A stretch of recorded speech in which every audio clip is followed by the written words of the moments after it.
الحمد لله الحمد لله رب العالمين الرحمن الرحيم مالك يوم الدين يا أيها الذين آمنوا اتقوا الله حق تقاته ولا تموتن إلا وأنتم مسلمون يا أيها الناس اتقوا ربكم الذي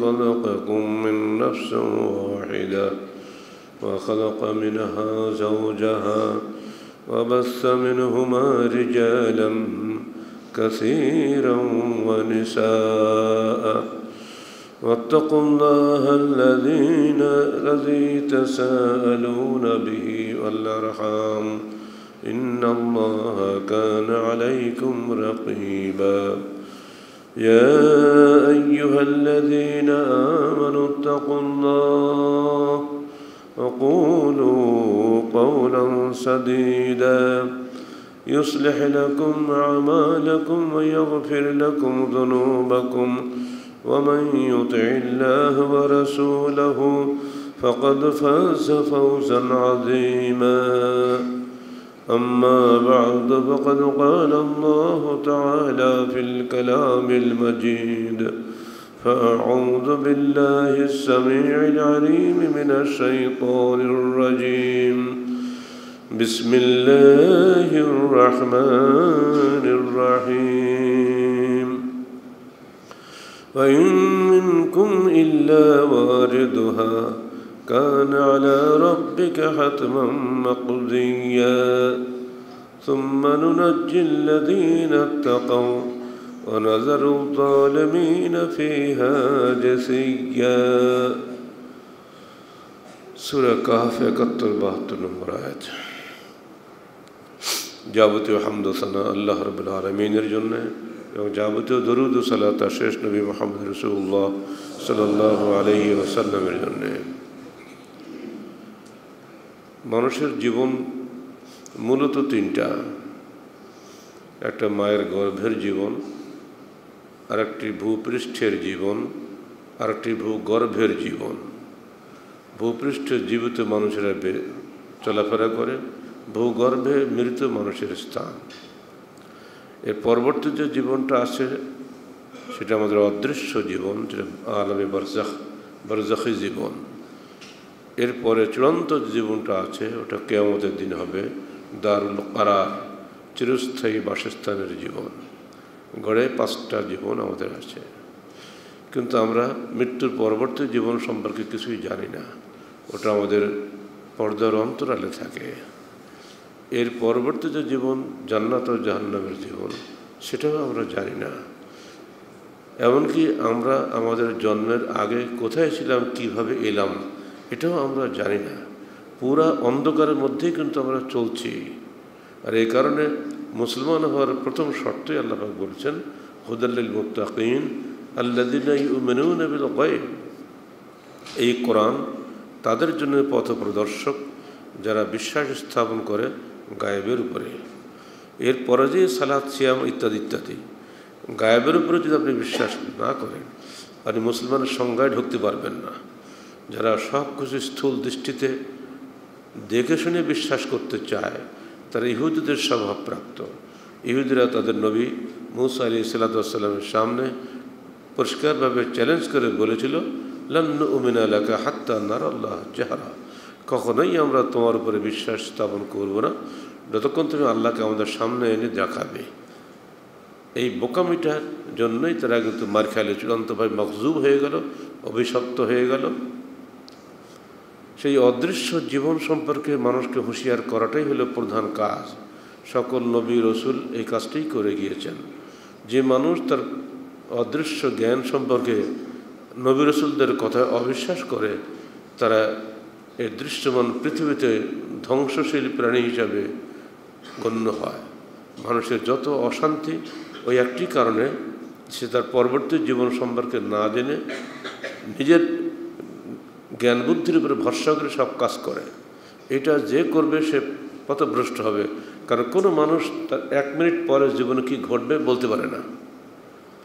যখন মানুষ তার অদৃশ্য ভবিষ্যৎ জ্ঞান সম্পর্কে জানে না, তখন তাকে অবশ্যই অদৃশ্যের অধিকারী মহান আল্লাহর বিধানের কাছে মাথা নত করতেই হবে, এর কোনো উপায় নেই।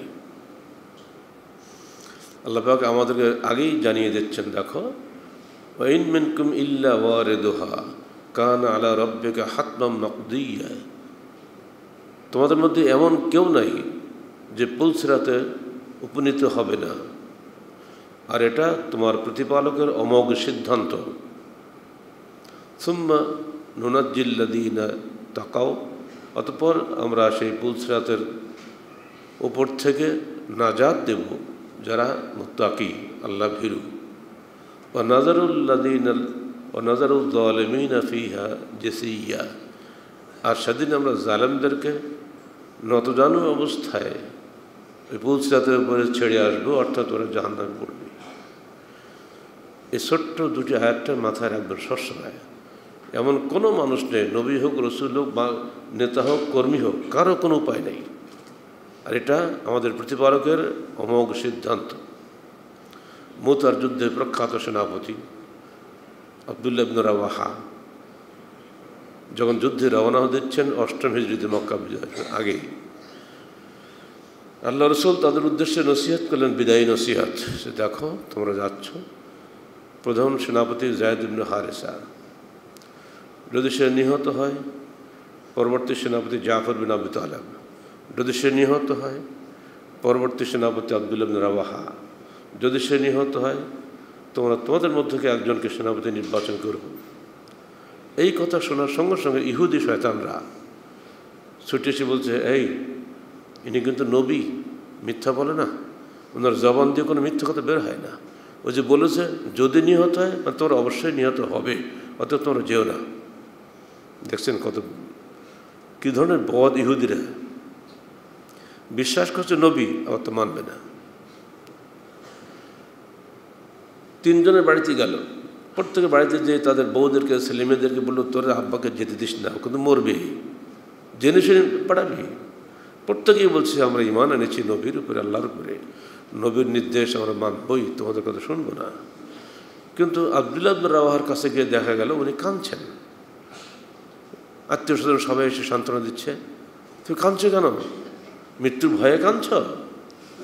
আব্দুল্লাহ ইবনে রাওয়াহা তখন এই আয়াতটি পড়েছিলেন, দেখো আমি মৃত্যুর ভয়ে কাঁদি না, মৃত্যুটা একদিন হবেই, 2 দিন পরে হোক আর আগেও হতেই হবে। মৃত্যুতে বাঁচার তো কোনো উপায় নাই। আমি কাঁদছি একটাই কারণে, যদি সেদিন আল্লাহ পাক আমাকে পুলসিরাতে ছেড়ে দেন, যদি আমাকে নাজাত না দেন, কে আমাকে সেদিন রক্ষা করবে? তরুণী স্ত্রী মাত্র কিছুদিন আগে বিয়ে করেছেন, সেজদাতে উঠে বসে কাঁদছে, গিয়েছেন বিদায় নিতে। তুমি কাঁদছো? হ্যাঁ, আমি স্বামী হারাবো, আমি কাঁদবো না?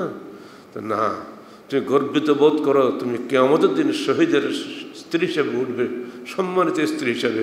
এটাই কি তোমার সবচেয়ে বড় পাওয়া নয়? স্ত্রী খুশি হয়ে গেল, বিদায় দিল তাকে। এই মৌলিক বিশ্বাস যেন আমাদের সবার থাকে।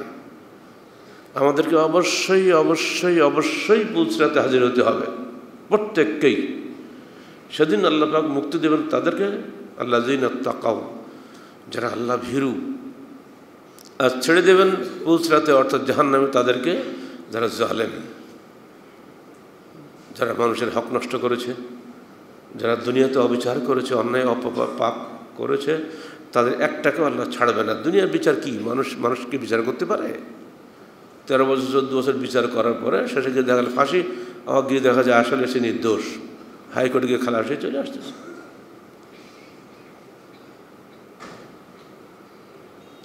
দুনিয়ার বিচার কোনো আসল বিচার নয়, প্রকৃত বিচার হচ্ছে আল্লাহর বিচার। ফামান ইয়া'মাল মিসকালা যাররাতিন খায়রান ইয়ারাহ ওয়া মান ইয়া'মাল মিসকালা যাররাতিন শাররান ইয়ারাহ। একটা অনুপরিমাণ যে ব্যক্তি দুনিয়াতে নেকির কাজ করেছে, ওটা আল্লাহর নজরে এড়াবে না, ঠিকই আপনি পাবেন। আপনি করেছেন নেকির কাজ, আপনি জানেন না, মনে নেই, কিন্তু আল্লাহ সব হিসাবে আছে।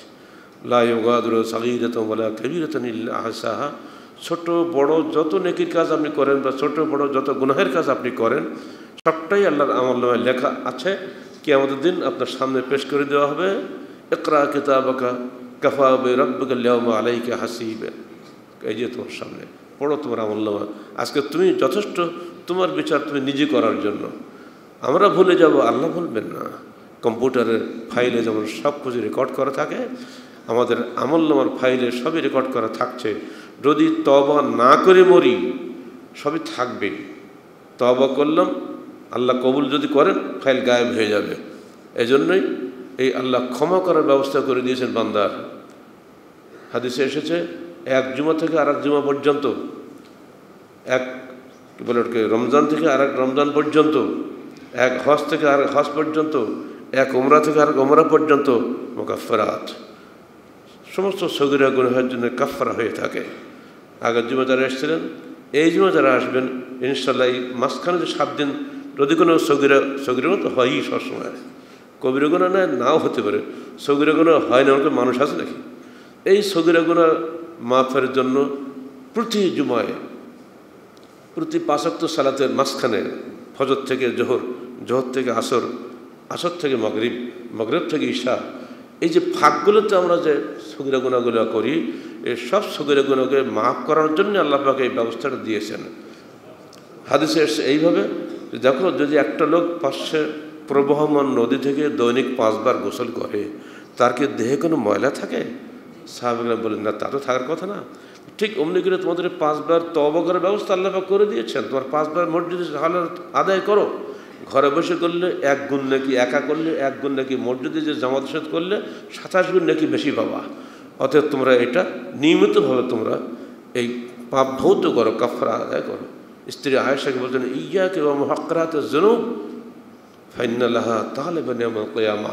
হে আয়েশা, তুমি একটা তুচ্ছ গুনাহকেও তুচ্ছ মনে করো না, মনে রেখো কিয়ামতের দিন ওটাও তোমার কাছে আল্লাহ পাক তলব করবেন, কেন তুমি এটা করেছিলে বলো। অতএব ভাইয়েরা সাবধান, মানুষকে আল্লাহর পথে না ব্যতীত অন্যায় থেকে বিরত রাখা যাবে না। যতক্ষণ মানুষ আল্লাহকে ভয় না করবে ততক্ষণ মানুষকে আপনি অন্যায় থেকে বিরত রাখতে পারবেন না। কোনো দুনিয়াবী শক্তি দিয়ে এটা সম্ভব নয়। হ্যাঁ, অনুশাসন সেই সঙ্গে লাগবে শাসন। অনুশাসন হবে তাকওয়ার অনুশাসন, তাকওয়ার অনুশীলন। সেই সাথে কেউ অন্যায় কাজ গুরুতর কোনো পাপ করলে, যেগুলি আল্লাহ হারাম করেছেন, যদি কেউ হারাম করেন আল্লাহর হুকুমেই আপনি তাকে বদলা নেবেন। ওয়ালাকুম ফিল কিসাসি হায়াতুন ইয়া উলিল আলবাব, হত্যার বদলে হত্যার মধ্যে তোমাদের জীবন নিহিত, হে জ্ঞানী সম্প্রদায়। খ্রিস্টান ধর্ম হত্যার বদলে হত্যা নাই, তারা গেলে ক্ষমায় পাগল। আজকে আধুনিক ইউরোপে মৃত্যুদণ্ড রহিত করা হয়েছে, ফলে লাভ নেই বরং লস হচ্ছে। সমানে সেখানে মানুষ মরছে, কিছুই করার নাই। এই যে ক্রাইস্ট চার্চে হলো নিউজিল্যান্ডে, তাদের দেশের আইন হচ্ছে যত বড় পাপ করুক, মৃত্যুদণ্ডের যোগ্য পাপ করলেও তার শাস্তি মাত্র 10 বছর। 10 বছর পরে যদি সে ক্ষমা চায় খালাস। লাভ কি হচ্ছে? পরিসংখ্যান নিয়ে দেখুন, আজকে পশ্চিমা বিশ্বে যত বেশি হত্যা এবং ধর্ষণ হচ্ছে, এমনকি বর্তমানে যে যাকে আপনারা জঙ্গিবাদ বলছেন তারাই সবচেয়ে বেশি।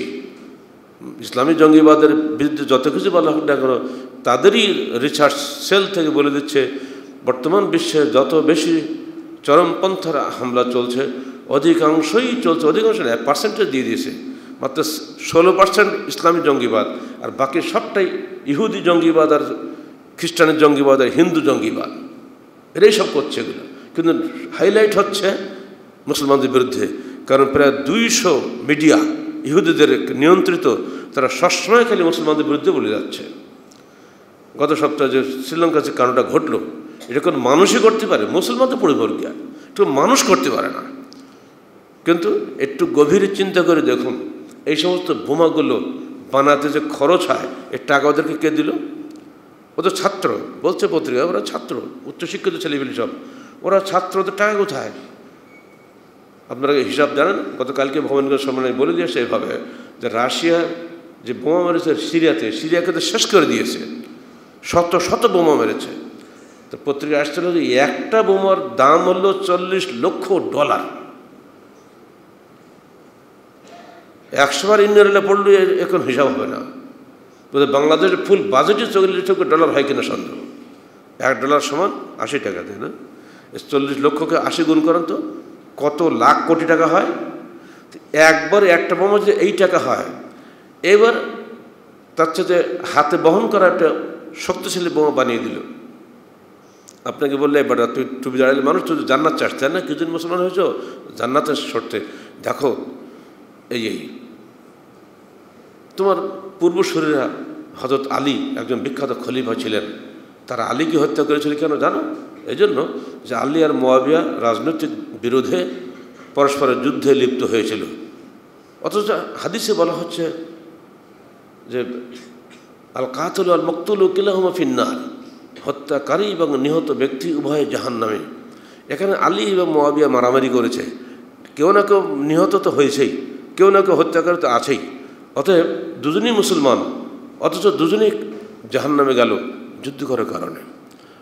এই আলী বলছে কি না, মুয়াবিয়া মুসলমান, সে হত্যাকারী হলেও তার উত্তরাধিকার অর্থাৎ গনিমত আমরা নিতে পারি না, তার স্ত্রীকে আমরা হালাল করতে পারি না। এছাড়া কাফেরের বিরুদ্ধে যখন মুসলমান যুদ্ধ হয় সেখানে খালি গনিমত নেওয়ার বিধান আছে, মুসলমানকে হত্যা করলে গনিমত নেওয়ার বিধান নাই। তখন এই খারেজের ছোট ছোট ছেলেপিলি সব 18-20 বছরের বয়স, তারা বলল আলী আপনি কোরআন হাদিস বুঝেন না। বলে বারে আলী কোরআন হাদিস বুঝে না, ও খুব বড় পণ্ডিত। কেন? আল্লাহ বলেছেন ইনিল হুকম ইল্লা লিল্লাহ, হুকুম দানের মালিক মাত্র আল্লাহ। আপনি আলী খলিফা হতে পারেন, তা আপনাকে আমার মানি না। এই জন্য যে আপনি হাদিসটা মানলেন না যে মুয়াবিয়ার এই সহায় সম্পত্তি তার স্ত্রীকে আমরা হালাল করলেন না আপনি, অতএব আপনি হাদিস মানেন না, আপনার হুকুম আমরা মানি না। আলী বললেন দুঃখ করে, কালেমাতুন হাক্কুন উরিদা বিহি বাতিল, কথা তোমরা সত্য বলেছ কিন্তু বাতিল ব্যাখ্যা করেছ। আলী যদি ব্যাখ্যা না জানে তো জানবে না কি বলেন? সেই যুগের কথা বলছে, যে ইসলামের প্রথম যুগের কথা বলছে। এজন্য আগেই ভবিষ্যৎবাণী করে আল্লাহ পাক, আল্লাহ রসুল হাদিস বলে গিয়েছিলেন, দেখো আমার মৃত্যুর পরে একদল লোকের, এখন তরুণ ছেলেদের আবির্ভাব ঘটবে, হাদিসুল আসনান, বয়স কম, তারা মুসলমানদেরকে মারবে, অমুসলমানদের ছেড়ে দিবে। তারা কি করবে? তোমাদের চাইতে ভালো সালাত পড়বে, তোমাদের চেয়ে সুন্দর সিয়াম আদায় করবে, তোমার চাইতে সুন্দরভাবে কোরআন তেলাওয়াত করবে। এমনকি তোমরা নিজেদের সালাত সিয়ামকে তাদের তুলনায় হীন মনে করবে। মনে রেখে দিও, তাদের এই ঈমান তাদের কন্ট্রোনালি অতিক্রম করবে না, অর্থাৎ তারা আদৌ মুসলিম না, ওরা আদৌ মুমিন নয়। যদি আমার জমানায় আমি তাদেরকে পাই, আল্লাহ রসুল বলছেন, যদি আমার জমানায় আমি এই ছেলেদেরকে পাই চরমপন্থী, আকতুলান্নাহুম কাতলা আদ, আমি তাদেরকে আদ কমের মতো টুকরা টুকরা করে হত্যা করব। কঠিনভাবে নিষেধ করে গেলেন। আরও বললেন আল্লাহ খাওয়ারজ কিলাবুন নার, এইসব চরমপন্থী খারিজিরা হচ্ছে জাহান্নামের কুত্তা। আল্লামা মানাবী ব্যাখ্যা বলছেন, আল্লাহ রসুল কুত্তা বা কুকুর কেন বললেন? কুকুরের স্বভাব হলো তার শত্রুকে সবসময় আগ্রাসী মনোভাব শত্রুর প্রতি বিরাজ করে। পাশের পাড়ার একটা কুকুর আর এই পাড়ার একটা কুকুর, যদি কুকুর ঝগড়া লাগে, খেয়াল করে দেখেন কী করে ওকে মারবে, সবসময় ওই ধান্দা থাকে। তো সেই জন্য এই খারেজি আকিদার যারা লোক, তাদের ধান্দা থাকে কী করে ওই লোকটা যেই কবিরা গুনাহ করবে তাকে মারতেই হবে, না মারা পর্যন্ত শান্তি হবে না। এই খারেজি আকিদায় লোকেরাই হযরত আলীর মতন মহান খলিফাকে হত্যা করেছিল এক সময়। তো আমরা আজ তো হত্যা করতে গিয়েছিল কিন্তু ভাগ্য করে পারেনি। সেই আকিদার লোক আজও আছে, আর এই আকিদার লোকগুলোকেই উস্কে দিচ্ছে বিদেশিরা, যাদের হাতে টাকা পয়সা আছে। নাহলে এরা বোমা কেনা পয়সা পাবে কোথায়? একটা বোমার দাম কত? আর ট্রেনিং লাগে না, এমনি হয়। যে কাণ্ড করেছে তাতে শ্রীলঙ্কার গভর্নমেন্ট বলছে কমপক্ষে 6 থেকে 7 বছর ধরে ট্রেনিং দিতে হয়েছে তাদেরকে। আজ তারা শ্রীলঙ্কারই নাগরিক, বাইরে কেউ নয়। যদি আজকে বাংলাদেশে এটা করা হয় তো বাংলাদেশি নাগরিককে দিয়েই করা হবে, বিদেশি নাগরিক দিয়ে করানো হবে না। অতএব সাবধান বাংলার ছেলেরা, নিজের ঘরে নিজে আগুন দিও না। নিজের ঘরে যে আগুন দেয় তার চেয়ে পাগল আর কেউ নাই। কিন্তু দুনিয়াবি স্বার্থে যদি বলা হয়, একটা হলো দুনিয়ার তুমি সব কিছু পাবা আর মরলেই তুমি জান্নাতে চলে যাবা। কাউকে জান্নাতের লোভ দেখে এই কাজ করানো হচ্ছে, কাউকে দুনিয়ার লোভ দেখে এই কারণ হচ্ছে। সাবধান। বিগত সরকারের আমলে, 4 দলীয় জোট সরকারের আমলে এরা একে দিনে 63টা জেলায় বোম ফাটিয়েছিল। সেই সময়ের সাপোর্ট না থাকলে সরকারের কঠিন কালেও এটা কারোর পক্ষে সম্ভব ছিল না। নিজেদেরকে বাঁচানোর জন্য সেই সময় ঘাড়ে চাপ হলো আমাদের উপরে। কারণ আমরা হক কথা বলি, হক কথা বলাটা কেউ বরদাস্ত করে না, ও সরকারও করে না, সাধারণ লোকও করে না। দেখলে আন্তর্জাতিক বিশ্বের হাত থেকে বাঁচার জন্য তারা এই বুদ্ধি খাটাইল। এখনো পর্যন্ত সেই মেজাজ আছে। যেখানে আহলে আন্দোলন বা বাংলাদেশ বা আহলে যুব সংঘের মিটিং চিটিং হয়, ওই খারাজিপন্থী লোকেরাই কিন্তু পুলিশকে ফোন করে, ওখানে জঙ্গিবাদ শুরু হয়ে গেছে, যাতে আহলের কথা কেউ শুনতে না পায়। পুলিশ তো অত বুঝে না, জনগণের গায়ে তো কোনো সিল মারা নাই। ওরাও দৌড়ে উঠছে, বাবু বন্ধ করে কাজ করো না, তোমরা এসব করো না, যদি এখানে শান্তি শৃঙ্খলা বিঘ্নিত হবে, অশান্তির সৃষ্টি হতে পারে, বাবা তোমরা চলে যাও। কালকেও যেমন হয়েছে চাঁপাইনবাবগঞ্জে, আমাদের কাবিরুল মাত্র 10 মিনিট বক্তব্য রাখছে, পুলিশ যে বাবা আর দরকার নেই, এই লক্ষ ফোন করছে চারদিক থেকে। আর ফোনগুলো কারা করে এটা তো ওনারা বুঝতে পারছেন না। কালকে আমরা গেছি ভবানীগঞ্জে, পাশেই এই খারেজিপন্থী মুফাসসির কোরআন তাফসীর শুরু করে দিয়েছিলাম। তারা একই দিনের সম্মেলন ডেকেছে যাতে গ্যালোর সাহেব বক্তব্যকে শুনতে না পায়। এই চক্রান্ত ষড়যন্ত্র তাদের অব্যাহত আছে, বন্ধ হয় না, মনে রাখবেন। আমি সরকারকে বলছি, সাবধান হয়ে যান। যারা মনে করে কবিরে গুনাহগার ব্যক্তি কাফের, তার সরকারকেও কাফের মনে করে, আমাকেও কাফের মনে করে, তাদের দৃষ্টিতে আমি কবিরে গুনাহগার। এজন্য আমি সরকারের বিরুদ্ধে কেন যুদ্ধ করছি না, অথবা আমি সবচেয়ে বড় গুনাহগার বাংলাদেশে। এজন্য 1 নম্বর টার্গেটে ছিলাম। আমি বহুবার হুমকি পাঠিয়েছি আমার কাছে, আপনি সাবধান হয়ে যান। সে আজকে না, 2005-এর আগের খবর বলছি। ওইসব তক্কত আমরা করি না। আমরা দেখি কোরআন হাদিসে কী আছে। আমার কোরআন বলে দিচ্ছে, মান কাতালা নফসান বিগাইরি নফসিন, যে ব্যক্তি একটা হত্যার বদলে হত্যা করলো না, হত্যা করলো, ফাকান্নামা কাতালা নাসা জামিয়া, পুরো সে যেন পুরো মানব জাতিকে হত্যা করলো। অর্থাৎ অন্যায়ভাবে যদি মানুষকে হত্যা করে, পুরো মানব জাতির হত্যা করার গুনাহ তার ঘাড়ে চাপানো হবে। ওমান আহইয়াহা ফাকান্নামা আহইয়া নাসা জামিয়া, যে ব্যক্তি একটা মানুষকে বাঁচিয়ে দিল, সে পুরো মানব জাতিকে বাঁচিয়ে দিল। এই কোরআন আমার কাছে মওজুদ। আমি আহলে হাদিস, আমি অবশ্যই কোরআনের বাইরে তোমার ভয়ে কাজ করতে পারি না। আমার কোরআন আমাকে বলেছে, খবরদার মানুষ হত্যা করো না, আর আমি করবো তোমার কথা শুনে। আজকে সরকার বাধ্য হয়ে বলছেন, আজকে প্রতি হেডলাইন দেখেন, খুতবার পূর্বের বয়ানে জঙ্গিবাদের বিরুদ্ধে বলুন। পুলিশ দেওয়ার, মিডিয়া দেওয়ার হচ্ছে না, এখন দেখতে হুজুরদের কাজে লাগাতে হবে। এই হুজুরদের মধ্যেও 3টা ভাগ আছে, মনে রাখবেন। একদল আলেম যারা জঙ্গিবাদের বিরোধী, কিন্তু কিছু বলে না, ভয়ে অথবা স্বার্থে। এদের কারণেই জঙ্গিবাদ সমাজে শিকড় গেড়ে বসে আছে। তাদের ছেলেরাই, কারণ তাদের ধারণা যদি বিরোধী পক্ষকে মেরে দিতে পারে, তাহলে আজকে হোক কালকে হোক আমার একটা চান্স আসবে। ওদের লক্ষ্য খালি ব্যালটের যুগ জয়লাভ করা। এখন ব্যালটের যুগ, ব্যালটপন্থী জঙ্গিবাদী আর বুলেটপন্থী জঙ্গিবাদী, উভয় জঙ্গিবাদ থেকে আপনারা সাবধান হন। ভোট করলেই সে ভালো হয়ে যাবে, ভোট না করলে সে খারাপ হয়ে যাবে, এই চিন্তা ছাড়ুন। ব্যালটপন্থী জঙ্গিবাদীরাই কিন্তু বেশি ক্ষতি করে দিচ্ছে মানুষকে। আকীদাতে পরিবর্তন হয় নাই। আর দ্বিতীয় হলো, তারাই যারা জঙ্গিবাদকে সমর্থন করে না, কিন্তু চুপ থাকে না, মানুষকে বলে, প্রকাশ্যে বলে এটা অন্যায়। এই অন্যায় বলার হিম্মত খুব কম লোকেরই আছে। শুধু তাই নয়, তারা এটার জন্য মানুষ তৈরি করে, যুবকদেরকে গঠন করে, জনমত গঠন করে। সংগঠিত যুবশক্তি পারে জঙ্গিবাদকে এদেশ থেকে তাড়িয়ে দিতে। যুবকদেরকে বাদ দিয়ে বুড়াদের দিয়ে যে আপনি যতই ওয়াজ করেন কোনো কাজ হবে না। আর এই জন্য বাংলাদেশের মাটিতে বাংলাদেশ আহলে হাদিস যুব সংঘ একটি মাত্র সংগঠন যারা এর বিরুদ্ধে ইমানের সাথে কথা বলে। অন্যরা হয়তো দুঃসের সময় বলে রাজনৈতিক স্বার্থে, আমরা বলি আমাদের পরকালীন মুক্তির স্বার্থে। দুটোর মধ্যে পার্থক্য নাই। আর এই জন্য যে হামির কুৎসা একসময় মানুষকে উল্টাকে টাঙানো হয়েছে, জিএমবিদের কথা বলছি, সেইখানে কালকে ঘুরে এলাম, চ্যালেঞ্জ করে এলাম।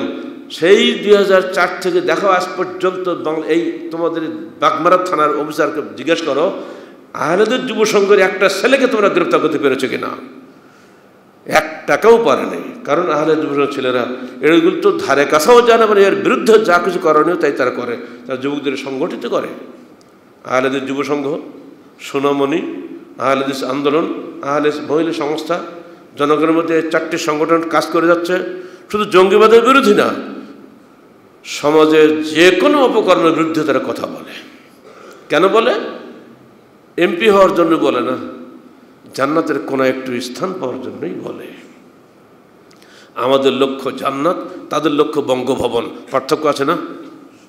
বঙ্গভবন আজ আছে কাল নাই, রাজনীতি আজ আছে কালকে নাই, দল আজ আছে কালকে নাই, কিন্তু আমাদের বক্তব্য আজকেও যেমন আছে কালকেও তেমনি থাকবে, কেমন পর্যন্ত ইনশাল্লাহ বজায় থাকবে।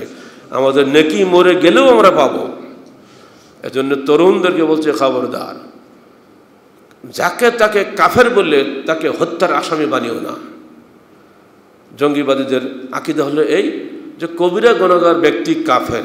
এই আকীদা আজকে নতুন নয়, এই আকীদার কারণেই তারা আলীকে হত্যা করেছিল। খারেজি আকীদা, এই খারেজি আকীদাকে উস্কে দিয়ে সাম্রাজ্যবাদী বিশ্ব সুচতুরভাবে তাদেরকে লাগিয়েছে জঙ্গিবাদের বিরুদ্ধে, কাজে লাগিয়েছে। ঠিক যেমন এখন ইয়াবা তো দৌরাত্ম চলছে বাংলাদেশে, দেখেন না, পত্রিকা খুললেই ইয়াবা। এখন 2-1টা না, শত শত হাজার হাজার।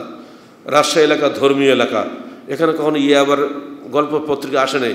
কদিন আগে দেখলাম এখানেও আবার ইয়াবা ধরা পড়ছে। তো রাজশাহী কেউ বদমাশ বেড়ে গেল নাকি আবার? দুঃখ লাগে এই যে ইয়াবা বাহকদেরকে আপনারা গ্রেফতার করেন, ইয়াবার সম্রাটদের গ্রেফতার করেন না কেন? তাদেরকে আপনারা এমপি বানাচ্ছেন। লোক বেশি হয়েছে করলে পুরুষ লোকটাকে বাদ দিতে বউকে এমপি বানাচ্ছেন। সারা দেশ জানে সে হলো ইয়াবা সম্রাট, কিন্তু তাকে আপনার কিচ্ছু বলেন না। আমি বহন করে নিয়ে যাচ্ছি, পেটের দায় আমাকে গুলিকে মেরে দিচ্ছেন। আর মিথ্যা কথা বলছেন কি বন্দুক যুদ্ধ হয়েছে, এটা ডাহা মিথ্যা কথা। বিচার আচার কিছু নেই, দিয়ে গুলিকে মেরি। এটা কোন দেশে বাস করছি আমরা? মুখে বলছে আইনের শাসন। এসব বাদ দিয়ে আসল জায়গায় হাত দেন। এসব চিনির পুটি ছেড়ে দিয়ে কোড়াগুলো রাঘব বোয়ালগুলো ধরেন। এগুলো বহু অভিজ্ঞতা আমাদের চেয়েতে পুলিশ ভাইদের বেশি আছে, তারা বলতে পারেন না। তাদের তো চাকরি করতে হবে, তাদের ছেলে মেয়ে আছে না, যদি মেরে দেয় রাত্রিবেলা গিয়ে কী করবে? এই জন্য যা বলে তাই শোনে। কিন্তু এদের ভেতরের খবর আমাদের কাছে আছে, কারণ তারা অনেকে তো আমাদের আত্মীয় স্বজন, আমাদের ভাই ভগ্গর, আমাদেরই সন্তান। তারা বলেন, তাদের অন্তরটা পড়ে এটা অন্যায় করছি, কিন্তু বাধ্য চাকরি। মনে রাখবেন, প্রত্যেককেই মরতে হবে, প্রত্যেকে আল্লাহর কাছে কৈফিয়ত দিতে হবে। সাবধান, বাঁচার কোনো উপায় নেই। এই আয়াতটা মনে রাখবেন, ওমামিন, তোমাদের মধ্যে এমন কেউ নাই ইল্লা ওয়ারিদুহা, যে পুলসরাতের সামনে হাজির হবে না। এবার পার হয়ে গেলে আল্লাহ রাসূল বলছেন, একদল পার হবে বিদ্যুৎ বেগে, একদল পার হবে বায়ু বেগে, একদল পার হবে ঘোড়ার ছুটের তুলনায় দ্রুত বেগে, আরেকদল পার হবে দৌড়ে, একদল পার হবে পায়ে আস্তে আস্তে হেঁটে, আরেকদল থেকে যাবে সেখানে। পার হয়ে যাওয়ার পরে আরেকটা ব্রিজ পার হতে হবে। জান্নাত এবং জান্নাতের মাঝখানে একটা ব্রিজ আছে, সেখানে সবাইকে জমা করাবে।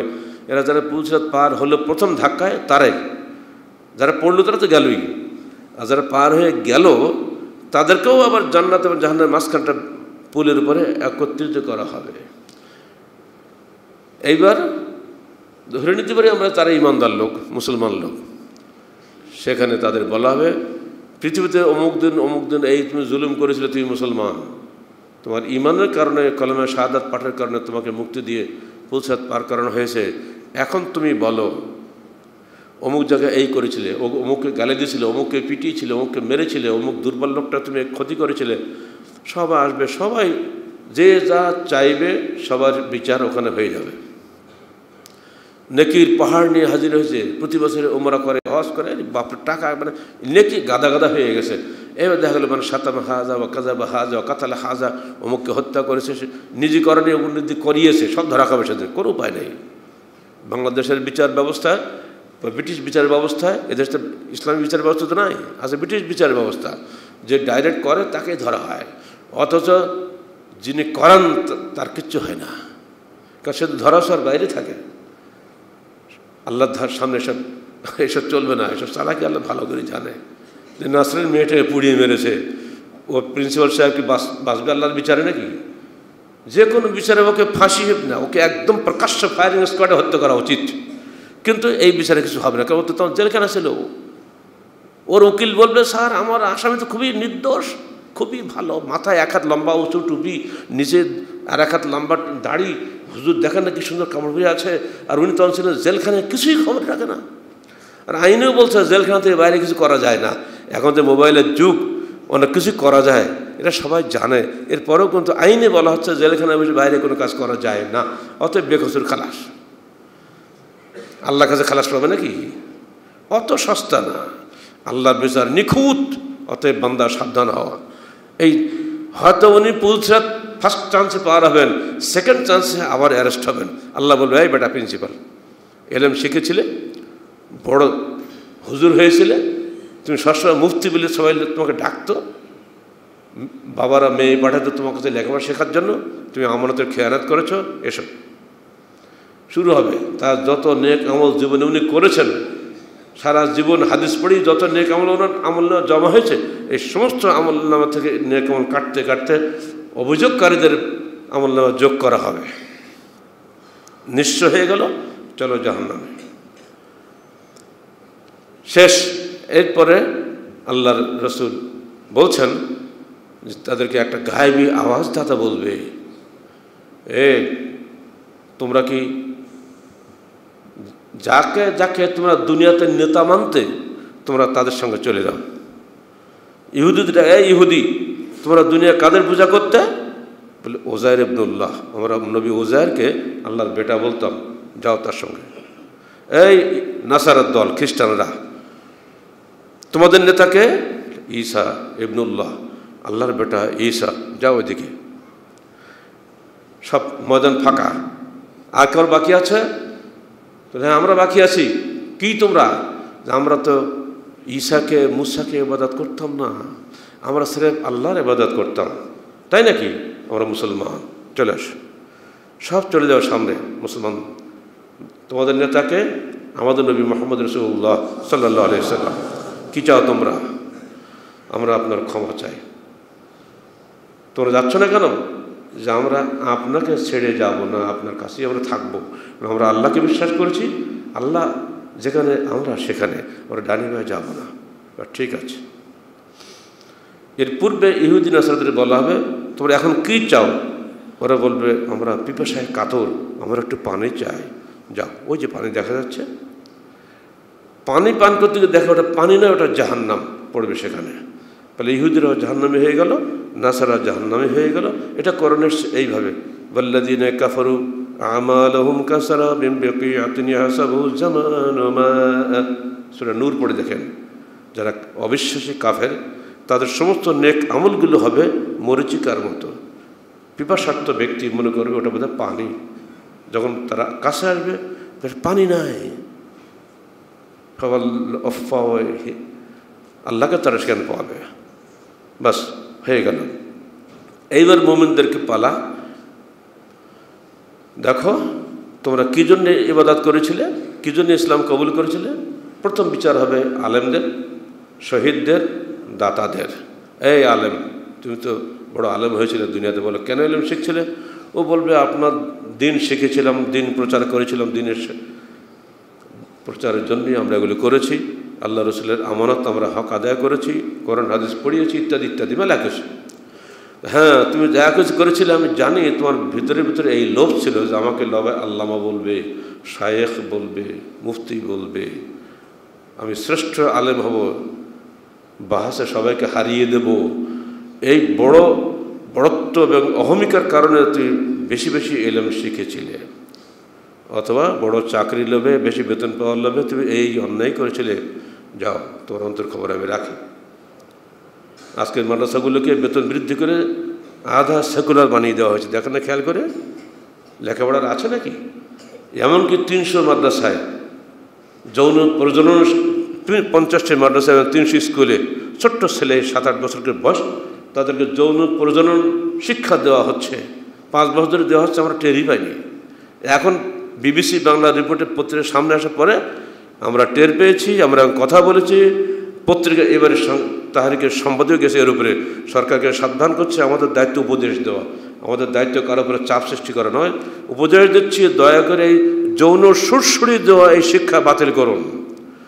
আমাদের মা বোনেরা তাদের মা খালার কাছ থেকে এগুলো শিখে, আর যারা মুসলমান তাদের বাচ্চাদের উপরে ফরজ হলো 7 বছর বয়সে সালাতের আদেশ দেওয়া, তাই না? আর সালাতের সঙ্গে সঙ্গে পবিত্রতা অর্জন করাটা ফরজ, ঠিক না?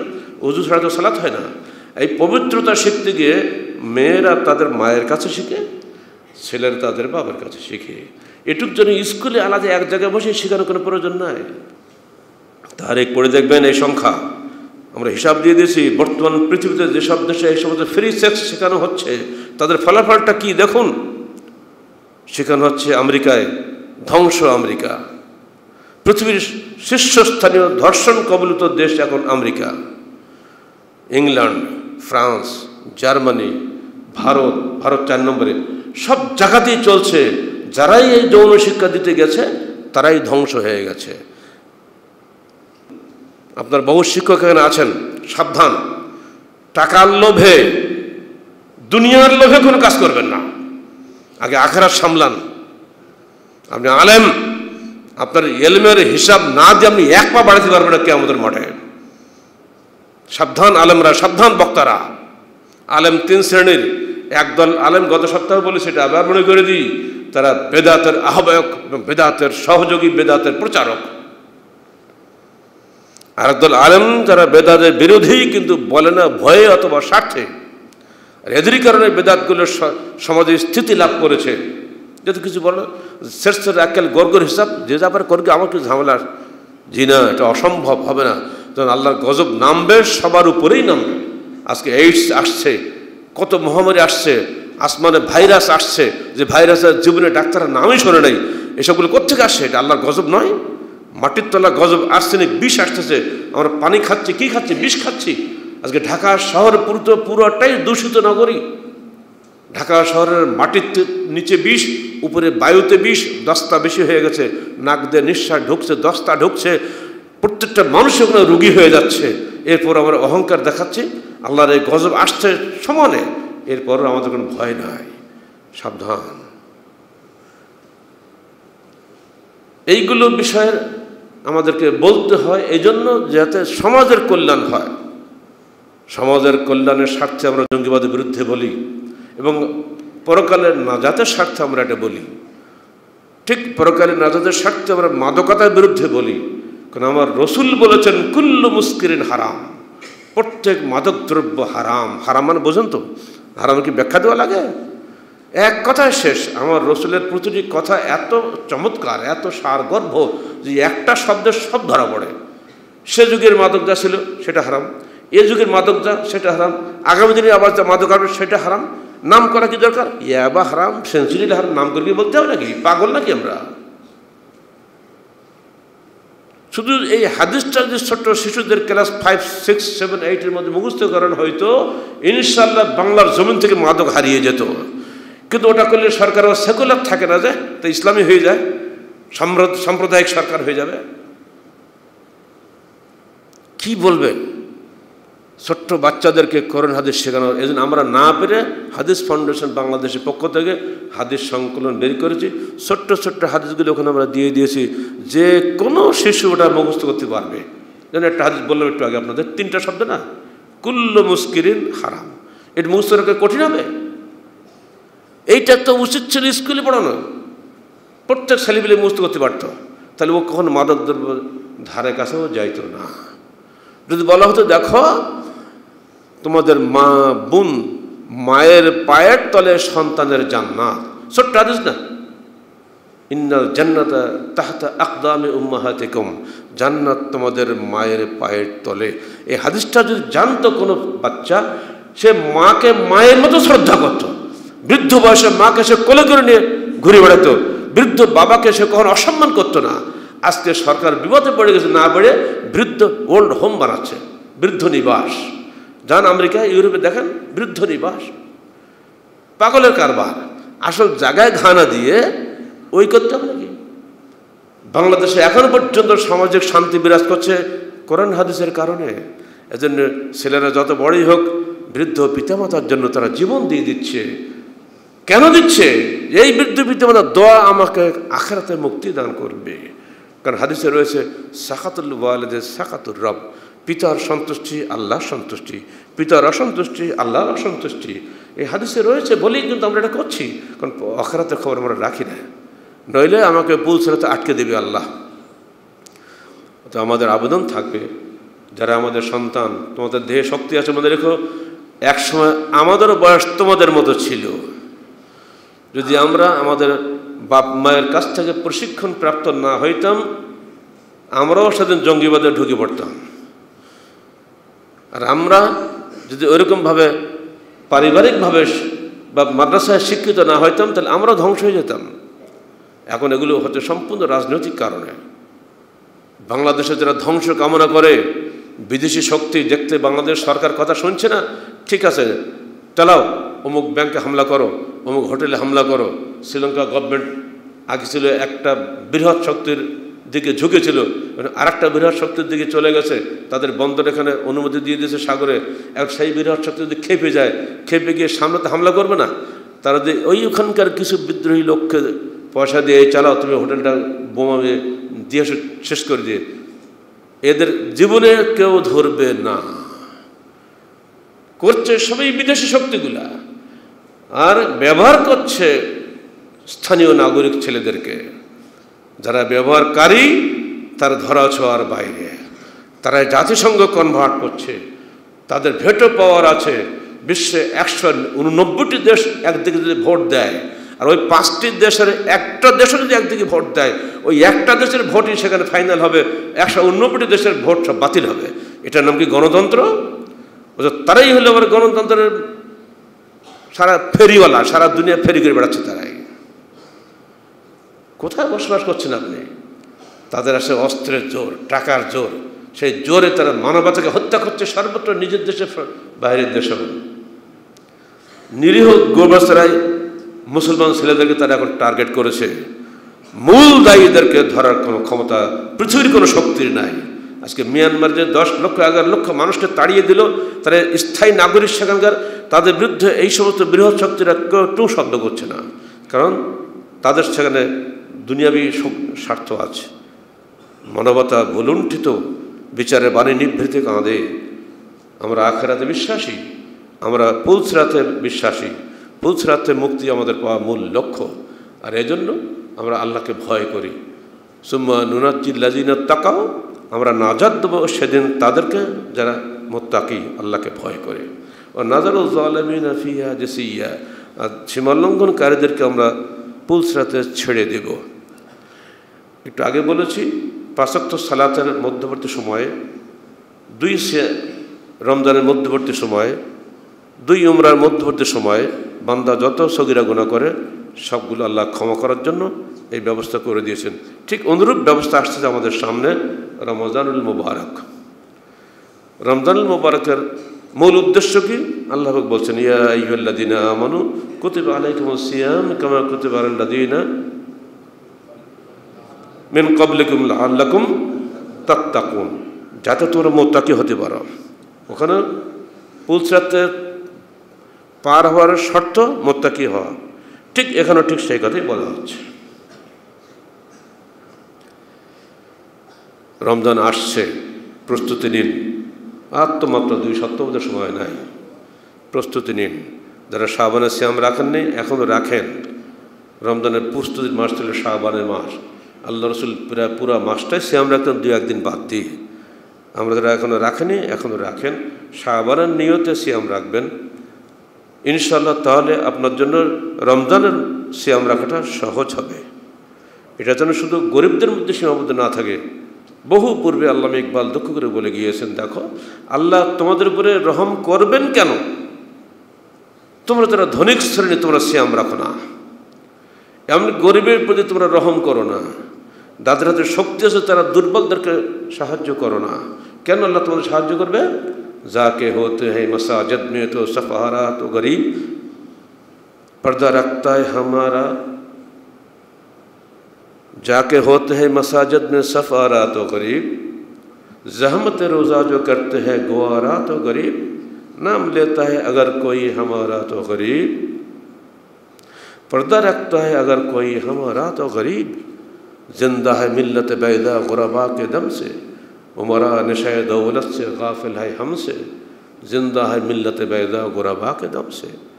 तो শেকওয়ার মধ্যে অত্যন্ত দুঃখ করে কথা বলে তিনি বলেছিলেন, দেখো মসজিদে গিয়ে দেখো মুসল্লি কারা, গরিবদের সংখ্যা বেশি। পর্দা রাখে এই মহিলারা কারা, দেখো ওরা গরিব শ্রেণী। রমজানের কষ্ট সহ্য করে কারা, দেখো গরিব শ্রেণী। আমার নাম নেয় কারা, দেখবে সেটাও গরিব শ্রেণী। উমরা নেশায় দৌলত সে গাফিল হয় হামসে, ধনিক শ্রেণী দৌলতের নেশায় আল্লাহ থেকে উদাসীন। জিন্দা হয় মিল্লাতে বেদা গোরাবা কে দম সে, এই উজ্জ্বল দিন বেঁচে আছে শুধুমাত্র গরিবদেরই কারণে। উনি মারা গেছেন 1938 সালে, এটা 2018 সাল। কত পূর্বে তিনি এই কবিতা বলে গিয়েছেন। তাকে পাকিস্তানের স্বপ্নদ্রষ্টা বলা হয়তো, আল্লামা ইকবাল। তার ইতিহাসের গোড়া খবর রাখেন। উনি কিন্তু হার্ভার্ড ইউনিভার্সিটির শুধু ছাত্রই নন, প্রফেসরও ছিলেন লন্ডনের। অথচ সেখানে গিয়ে তিনি বিভ্রান্ত হন নাই, কারণ একটা ছোট্ট ঘটনা তার জীবনে ঘটেছে। ছোট্টবেলায় ওনার আম্মার কোনো সন্তানাদি ছিল না, অনেক কান্নাকাটি করে আল্লাহর কাছে একটা সন্তান এলো, তার নাম উনি রাখলেন, খুশি রাখলেন ইকবাল, সৌভাগ্যবান। একদিন ইকবাল কোরআন তেলাওয়াত করছেন, তার আব্বা পিছনে এসে নিবিষ্ট চিত্তে কোরআন শুনছে। খুশিতে আব্বার চোখ দিয়ে এক ফোঁটা পানি পড়েছে, সে পানি ইকবালের মাথায় পড়েছে। ইকবাল তাকে দেখে আব্বা। তোর আব্বা সেদিন বলেছেন, ইকবাল मैं चाहता हूँ कि तू कुरान के खादिम बन, আমি চাই তুমি কোরআনের খাদেম হও। জীবনের এই ছোট্ট একটি ঘটনা। ইকবাল বলছে, আমি লন্ডনে বসবাস করছি ফালতু জায়গাতে, যেখানে কোনো দিন নেই, যেখানে কোনো মানবতা নেই, আছে খালি খালি স্বেচ্ছাচারিতা। সেখানেও আমাকে ধরে রেখেছে আমার আব্বার একটি কথা, আমি চাই তুমি কোরআনের খাদেম হও। আমি কোশ্চিনকালেও কোরআনের বাইরে যেতে পারি না। চিন্তা করছেন, এই সুন্দর মানুষটা এই সুন্দর চিন্তা আমাদের দিয়ে গেছে। আল্লাহ তোমাদের উপরে কেন রহম করবেন? যে তোমরা ধনিক শ্রেণী আল্লাহকে ভুলে গেছ, ক্ষমতা পেয়ে হাতে পাগল হয়ে গেছো, ধরাকে সরাগান করছো, দুর্বলের প্রতি অত্যাচার করছো, যে বাতাস জব্বারিন করেন। আল্লাহ বলছেন আদের কম ধ্বংস হয়ে জন্য ওরা মানুষকে পিটাতো জব্বারিনদের মতো, অহংকারী শয়তানদের মতো মানুষকে পিটে। মানুষ যে আল্লাহ সৃষ্টি এই চিন্তাধারা করতো, খালি মারত। আর এই জন্য আল্লাহ পাক তাদেরকে দুনিয়া থেকে ধ্বংস করে দিয়েছেন। কীভাবে? 7 দিন অবিরাম ঝড় বৃষ্টি, আর 7 দিন এবং 8 রাত দিয়ে একেবারে নিশ্চিহ্ন করে দিয়েছে আদ কমকে। কারণ তারা জনগণের বিরুদ্ধে চূড়ান্ত অত্যাচার করত। অত্যাচারী ব্যক্তিকে আল্লাহ কখনোই বরদাস্ত করেন না, আর তারাই পুলসিরাতে আল্লাহ তাদের ছেড়ে দিবেন। অতএব তাকওয়ার মাস আসছে সামনে, প্রস্তুতি গ্রহণ করুন, নিজের রুজি হালাল করুন, কাজকর্ম সন্তোষজনক করুন। যে কোনো সময় হার্ট অ্যাটাক করে আপনি মৃত্যু কোলে ঢলে পড়বেন, আপনাকে ভূগর্ভে চলে যেতে হবে। ভূপৃষ্ঠের এই স্বাধীন আধিপত্য আপনার বেশি দিন থাকবে না। এই মার্কাজে অসংখ্য জানাজা হয়, কয়েকদিন আগেও জানাজা পড়লাম আমরা এখানে। এলাকার গুরুত্বপূর্ণ ব্যক্তিত্বের সবাইকে চলে যেতে হবে। ভূপৃষ্ঠে স্থান খুব বেশি দিন আমাদের হবে না, ভূগর্ভে যেতেই হবে, সেখানে গিয়ে কৈফিয়ত দিতেই হবে, আল্লাহর সামনে দাঁড়াতে হবে এবং আমাদেরকে পুলসিরাতের সামনে অবশ্যই উপস্থিত হতে হবে। সেখানে যেন আল্লাহ পাক আমাদের সবাইকে পার করে দেন এবং আমাদের সমস্ত জুলুম থেকে যেন আল্লাহ পাক আমাদেরকে রেহাই দেন। আমরা আল্লাহ নিকট সেই তৌফিক কামনা করছি। হে আল্লাহ, মুসলিম উম্মাহকে সত্যিকার অর্থে ইসলাম পরিপালনের তৌফিক দান করো। বাংলাদেশের স্বাধীনতার সার্বভৌমত্বকে তুমি রক্ষা করো।